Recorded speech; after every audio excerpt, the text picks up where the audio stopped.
Nang tumungtong ako sa 9 na taon, palaging gawa ko'y mag-aliw sa burol. Sakbat ang palasot, ang busog ay kalong, umatay ng hayop, mamana ng ibon.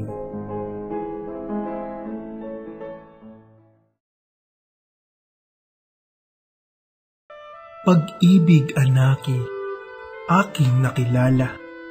Di dapat palakhin ang bata sa saya, at sa katuwa ay kapag namihasa, kung lumaki walang hihinting ginhawa.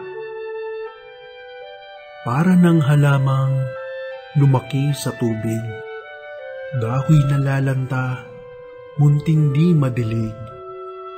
Ikinaluluoy ang sandaling init, gayon din ang pusong sa tuwa'y maniig.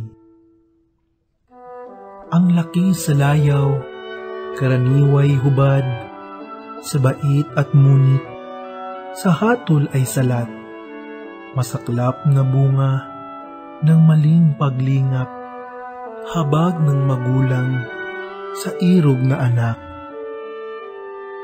Ang lahat ng ito'y kay amang talastas, kaya nga ang luha ni inay hinamak, at ipinadala ako sa Atenas. Bulag na isip ko'y nang doon mamulat. Pag-aral sa akin ay ipinatungkol sa isang mabait, maestrong marunong, lahi ni Pitako, ngalay si Antenor. Lumbay ko'y sabihin nang dumating doon.